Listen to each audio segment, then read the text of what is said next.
The milestone of 6 million admissions after just 20 days in theaters is more than a commercial statistic. For Korean cinema in early 2026, it signals a shift in audience taste. The King's Warden did not triumph through spectacle or relentless pacing, but through restraint, through the heavy silence and measured breathing of a 17-year-old king approaching the end of his life. Released during the highly competitive Lunar New Year season, the film quickly rose to the top of the Korean box office, surpassing even My Daughter is a Zombie, last year's biggest commercial hit. Yet what has drawn the attention of critics is not merely its box office performance. The true disruption lies in its narrative strategy. Instead of foregrounding palace intrigue and bloody coups, the film narrows its lens to the quiet exile of King Danjong in Yeonwol in 1457. Tragedy told through restraint. The Joseon dynasty is historically rife with violent power struggles. Danjong ascended the throne in 1452 at just 10 years old, becoming the sixth monarch of the dynasty. Within a year, his uncle Grand Prince Suyong staged a coup, initiating a brutal purge. A conventional historical epic might have centered on the political maneuvering and violence. The King's Warden does the opposite. It strips away royal grandeur and situates the deposed monarch in the stark minimalism of daily life. Here, Danjong is no longer a symbol of authority but a teenager stripped of his future. Cold meals, endless nights in exile, and a subdued relationship with village head Eom Hyung-do, Yoo Hae-jin, form the emotional backbone of the narrative.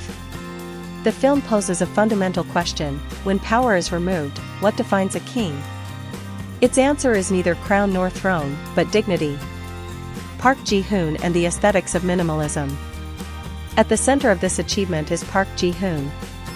Rather than externalizing anguish through explosive outbursts, he constructs Danjong through parched eyes, fractured breathing, and elongated silences.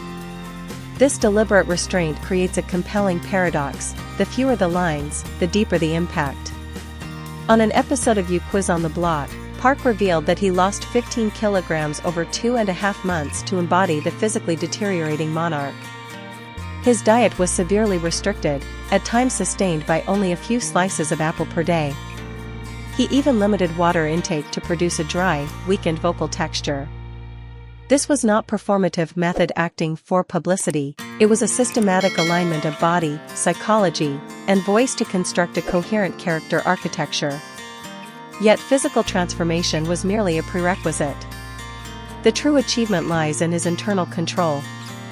In high-tension scenes, Park often remains nearly motionless, allowing micro-expressions to carry the emotional weight. As the camera lingers on subtle shifts in his gaze, viewers witness a 17-year-old monarch forced into premature maturity by isolation and betrayal. The cursor strategy of 17?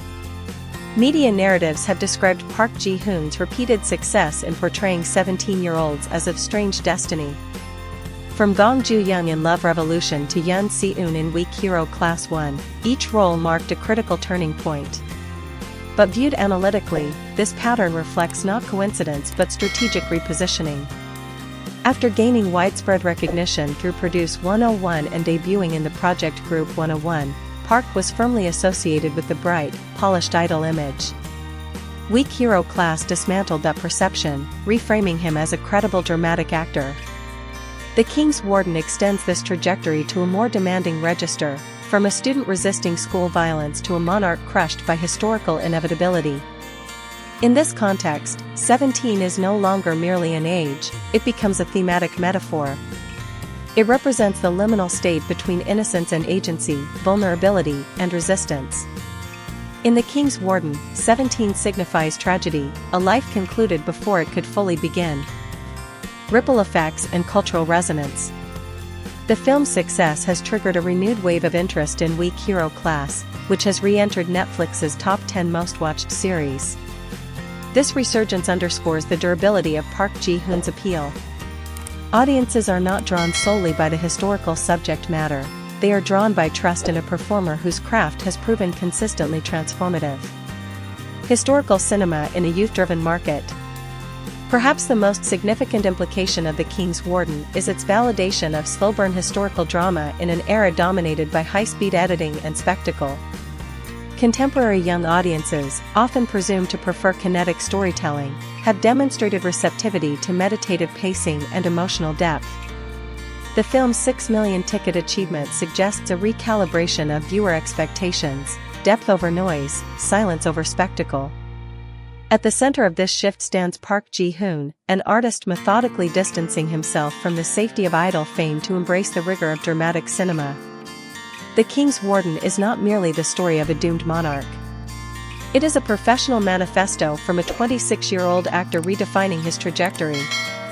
If 6 million admissions represent commercial validation, the film's true success lies elsewhere. It leaves audiences exiting theaters in contemplative silence, carrying with them the ache of a 17-year-old life claimed by history. When cinema can achieve that, success is no longer measured solely in revenue, but in resonance.